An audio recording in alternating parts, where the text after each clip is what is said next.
if I were to put you in charge today of policy at like a national level, do you think there is a solution to eradicating Islamic terror, or do you think that this is a cancer that unfortunately you can fight and you can control and you can contain, but maybe you can't ever fully eradicate? Or do you think there is a way to completely eliminate it? And the solution is those people need Jesus, just like every non-Christian needs Christ. I mean, that is ultimately how we win is by those people coming to saving faith. Policy wise, if I was in charge, we would have a comprehensive, we would support any secular Islamic leader, because they're the people over there. They're not ready for democracy. They do not want democracy. They like having strong leaders in charge. It's very, very tribal still in most of those places. They want to support their clan, their tribe, their guy. So yeah, I mean, to me, it was one of the most disappointing things was to hear President Obama say that ISIS was un-Islamic, when it's like, no, they're the most serious Muslims. They're actually doing what the Quran says, and they're willing to lay it all on the line to do what their book tells them. We just need to be able to stand up and say, you know what, all cultures, all faiths, all societies are not equal.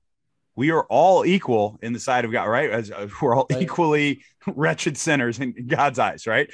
But all cultures are not equal, right? I mean, we look at the ancient like Incas that sacrificed people, and Mayans, like on an industrial scale. That was evil. That was a bad thing. We look at what the Mongols did. Everyone thinks of Mongols as these like, great horsemen, plainsmen, great archers. Never mind, they killed way more people than Hitler ever did. I mean, on an industrial scale. And so all cultures are not equal. We have currently we're headed down, I feel like we're trying to commit national suicide as quickly as possible with our, the direction that we're pushing the nation right now. There's a lot of people who agree with you watching this, who feel the exact same way.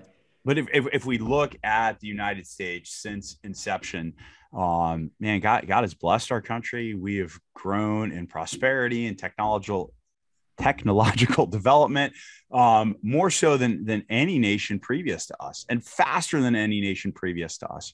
And so to say, and we've created more wealth, a higher standard of living. I mean, if you look at how poor people live today, that's how kings didn't live that comfortably 300, 400 years ago. I mean, just to have AC, have hot water on demand, have as much food as they want to. I mean, we're, one of the first societies, I would say at large, where our poor people, they're not starving. Our poor people suffer from issues of obesity because they're eating too much and they're too sedentary. So I guess to go back, you have to name what you're fighting. So to be able to stand up and say, hey, we are fighting Islamic terrorism. That was actually another thing that was very demoralizing to me. I was active duty still when they changed it from fighting Islamic extremism to fighting VEOs, violent extremist organizations. They changed, right? It was when shortly after the Obama administration took over.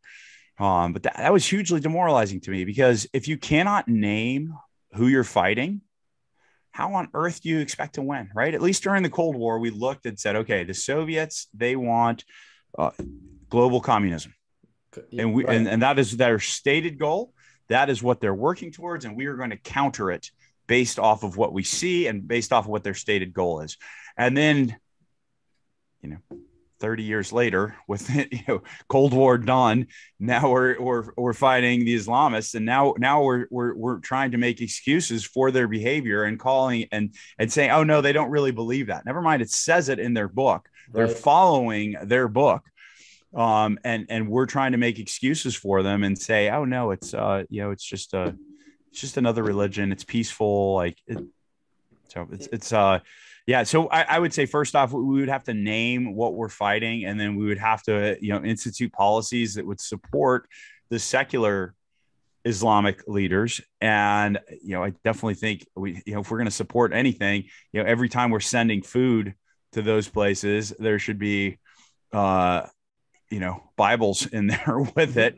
I mean, there should be some, hey, this is us as Americans. We're trying to help you, even though you hate us. We're still, instead of the, kind of covering up where, because we give so much aid to a lot of those countries that just the people hate us there.